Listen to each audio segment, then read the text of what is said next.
We can't let that happen. We have the power to change that. But that's what's happened. So I think there are two things that we can do right now. I think, the Mansion to Me, which has a companion in the House, that's King Thompson, has 200 bipartisan co-sponsors, 200. You only need 218 to pass. That is ready to go. I think Congress is going to be fine. I really do. If we can come up with something that's very strong, very heavy with mental illness, very heavy in the background checks are so important. People are afraid to do background checks because you're afraid of somebody. And you know what? You're going to be more popular if you do that. If you have a strong, good, I don't care who's endorsing you or not endorsing, you're going to be more popular if that's what you're into. I'm not into popularity. I'm into getting You're going to be popular to the fascist Democrat traitors of this country. Something good that's done. Let's do it properly. Yes, John, real fast. Mr. President, let me talk about how to keep guns out of the hands of good folk or bad folks. One of the issues is the gun show loophole that everyone talks about, but it's also guns that are stolen out of cars that gun owners are not storing properly. Stolen guns kill more people than guns that are bought legally. One way to prevent that is through a background check at the point of sale of every gun. FFL dealers, they do it, but I can buy a gun off the street from an individual that I've never met before, and nobody does a background check. Here's what you do. You require a purchaser's permit at the point of sale of every gun in this country. At the point of sale, you have to have a buyer's permit.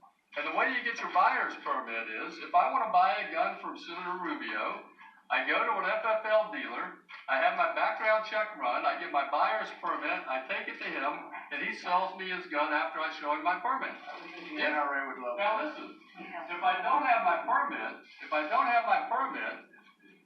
it's against the law for him to sell it to me, it's against the law for me to buy it. Now, everybody's thinking, well, heck, nobody's going to do that, and who's going to know? Then what happens is law enforcement has the opportunity to go into the streets and buy and sell guns from people who are in there buying and selling guns right now, and we can actually make arrests to get those guys off the street who are selling guns illegally. Well, they're not illegal sales, but they're selling them to the guys that probably are illegal. The problem is you have a real black market. They don't worry about anything. They don't worry about anything that you're saying. That's right. They sell a gun, and the buyer doesn't care, and the seller, and that's one of the problems we all are going to have. And you have that problem with drugs. You make the drugs illegal, and they come.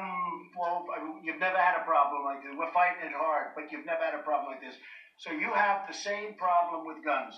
You have a lot of great people go out and register, do all sorts of things, but you have a black market where they don't even think about registering, or they're not going to be looking at Joe and Pat's bill. They couldn't care less about it. And we have to be very strong on that. I think you can have provisions on that too. Big penalties, strong penalties. John, you got to finish up.